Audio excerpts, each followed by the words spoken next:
మనసు ఆనందంగా ఉంటే తనువు ఆరోగ్యంగా ఉంటుంది.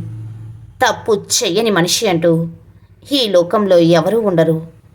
తమ తప్పును సమర్థించుకునేవారు మూర్ఖులు. ఇతరుల తప్పును వేలెత్తి చూపేవారు అత్యంత మూర్ఖులు. చేసిన తప్పును దిద్దుకునేవారు ఉత్తములు. నిర్ణయం తీసుకున్నాక దారి ఎలా ఉన్నా గమ్యం చేరాల్సిందే. శ్రమని ఆయుధమైతే విజయం నీ బానిసవుతుంది.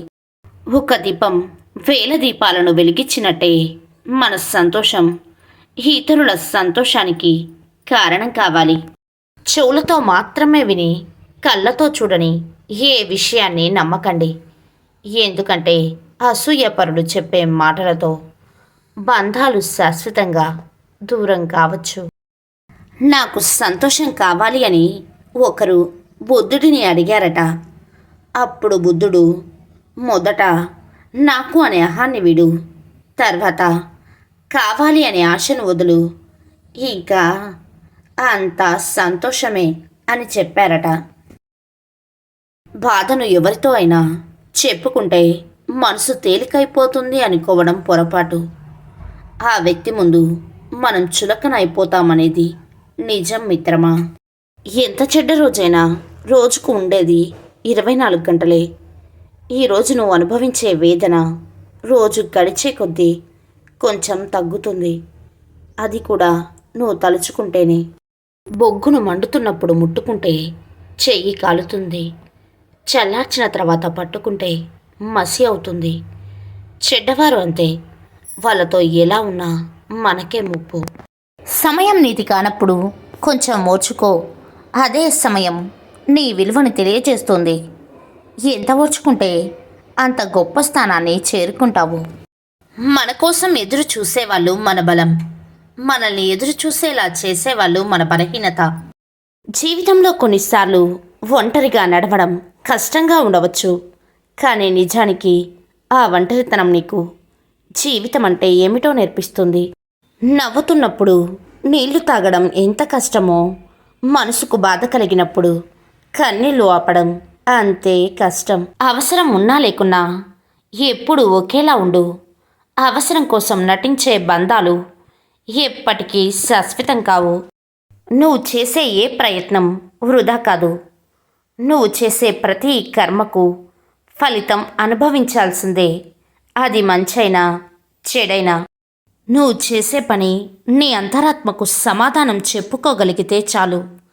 అందరికీ నచ్చేట్టు చెయ్యాలంటే దానికి నీ జీవితం సరిపోదు. ఎవరు ఎంత అందమైన వేషం వేసినా కాలం వారి నిజస్వరూపాలను, గుణాలను ఎప్పుడో ఒకప్పుడు ఏదో ఒక విధంగా బయట పడేలా చేస్తుంది. మనిషిని చెడు ఆకర్షించినంతగా మంచి ఆకర్షించలేదు. ఎందుకంటే చెడు సుఖాలతో మొదలై కష్టాల పాలు చేస్తుంది. మంచి కష్టాలతో మొదలై సుఖంగా బ్రతికేలా చేస్తుంది. నింద వస్తే తిరిగి నిందించడం ద్వారానో దెబ్బకు దెబ్బతోనూ ఏమీ సాధించలేము. ఓర్చుకోవాలి.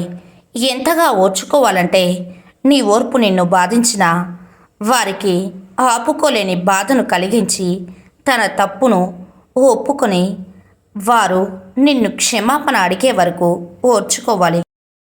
విమర్శిస్తున్నారు అని విఫలమయ్యామని ప్రయత్నించడం ఆపేసి ఉంటే ఇప్పటికీ చాలా అద్భుతాలను చేసి ఉండేవాళ్ళు కాదేమో.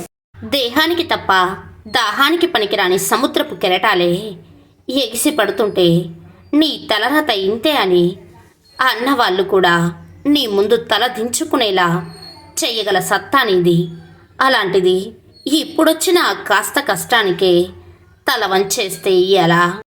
ఎవరి నుంచి ఏది ఆశించకు. అది నీ ఆనందాన్ని చంపేస్తుంది. ప్రశాంతమైన మనసు ఉన్నవారు ఎక్కడ ఉన్నా స్వర్గంలో ఉన్నట్టే. అదే ప్రశాంతత లేనివారు స్వర్గంలో ఉన్నా వారికి అది నరకంలాగా అనిపిస్తుంది. పరిస్థితిని బట్టి ఆలోచనలు, అలవాట్లు మారితే బాగుంటుంది. కానీ విలువలు, వ్యక్తిత్వం ఎప్పుడూ మారకూడదు.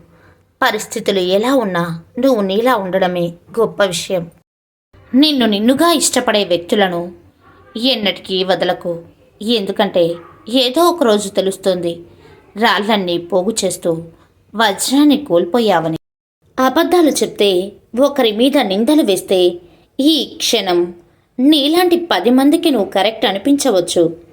కానీ కాలం నీకు వ్యతిరేకంగా మారే రోజు ఒకటి వస్తుంది. ఆ రోజు మాత్రం ఖచ్చితంగా వందలాది మందిలో నువ్వు దోషిగా నిలబడాల్సిందే. నిన్ను అవమానించిన వారు ఎంత గొప్పవారైనా అసలు వదిలిపెట్టకు. తగిన గుణపాఠం చెప్పు.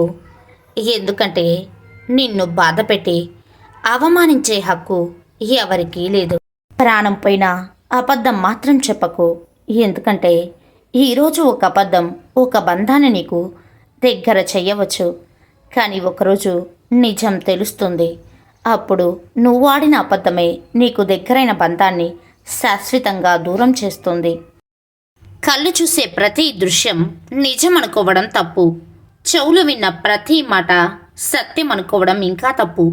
చూసింది విన్నది గుడ్డిగా నమ్మి ఒకరి వ్యక్తిత్వాన్ని నిర్ధారించడం పెద్ద తప్పు. సమస్య సృష్టించాలనుకునేవారు సమయం కోసం ఎదురు చూస్తారు. సమాధానం కావాలనుకున్నవారు సహనంతో ఎదురు చూస్తారు. అవసరం ఉన్నప్పుడే పలకరిస్తున్నారని ఎవరి గురించి బాధపడకు.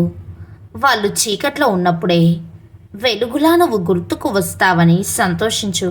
సముద్రం మనసు రెండూ ఒకటే.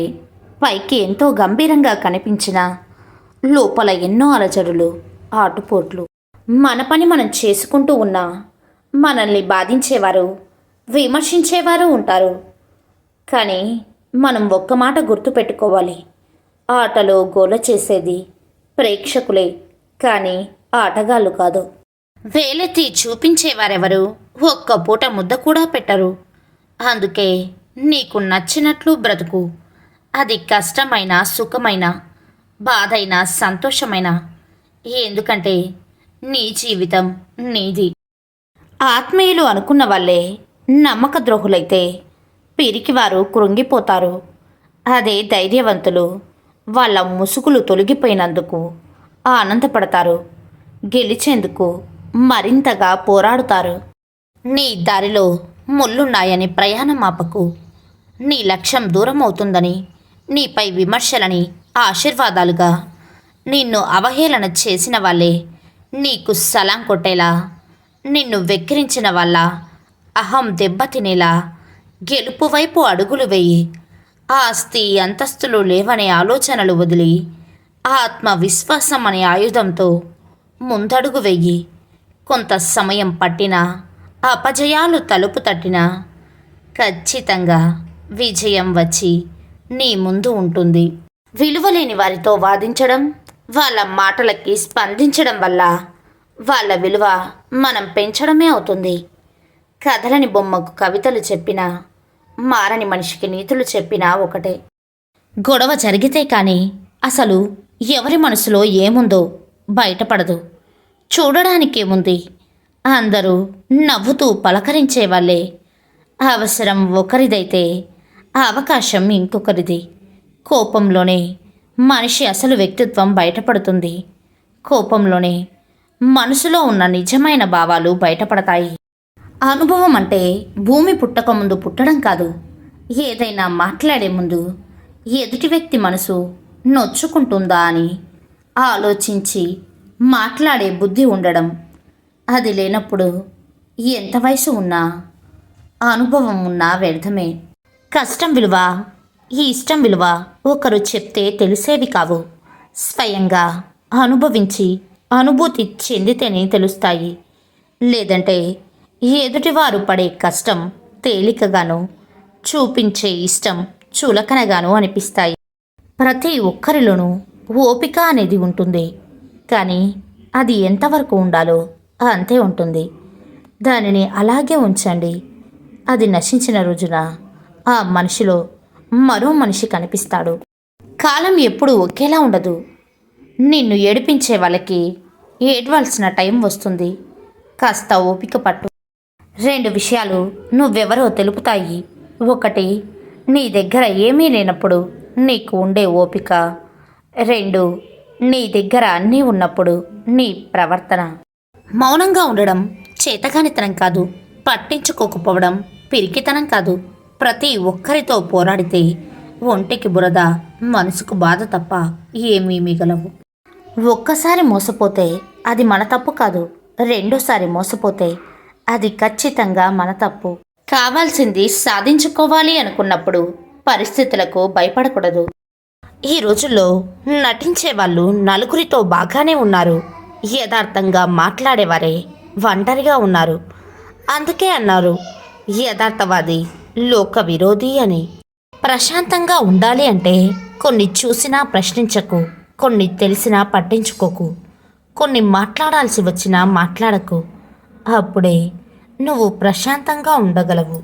ఒకరితో ఇంకొకరిని పోల్చకూడదు, ఎందుకంటే కుక్క ఎప్పటికీ అడవికి రాజు కాలేదు, సింహం ఎప్పుడు కుక్కలా విశ్వాసం చూపలేదు. ఎవరి స్థానంలో వారు గొప్పవాళ్ళే. చాలామంది వారి జీవితంలో ఓడిపోతున్నారు అంటే వారికి బలం లేక కాదు, తెలివి లేక కాదు, అబద్ధం ఆడలేక, మోసం చెయ్యలేక. దూరంగా నాటిన మొక్కలు కూడా పెరిగే కొద్దీ దగ్గరవుతాయి, కానీ మనుషులు పెరిగిన కొద్దీ ఒకరికి ఒకరు దూరం అవుతారు. నీ వెనుక ఉండి తప్పుగా మాట్లాడే వాళ్ళ గురించి బాధపడవలసిన అవసరం లేదు, ఎందుకంటే వాళ్ళు ఎప్పుడూ ఉండేది వెనుక. శాంతంగా ఉంటేనే జీవితంలో మీరు దృఢంగా ఉండగలరు. గుర్తుంచుకోండి, చల్లగా ఉన్నప్పుడు అత్యంత దృఢంగా ఉండే ఇనుము కూడా వేడెక్కితే బలహీనమైపోతుంది. నిన్నుగా ఇష్టపడే వ్యక్తులను ఎన్నటికీ వదలకు, ఎందుకంటే ఏదో ఒక రోజు తెలుస్తుంది రాళ్ళన్నీ పోగు చేస్తూ వజ్రాన్ని కోల్పోయావని. పరిస్థితిని బట్టి ఆలోచనలు, అలవాట్లు మారితే బాగుంటుంది, కానీ విలువలు, వ్యక్తిత్వం ఎప్పుడూ మారకూడదు. పరిస్థితులు ఎలా ఉన్నా నువ్వు నీలా ఉండడమే గొప్ప విషయం.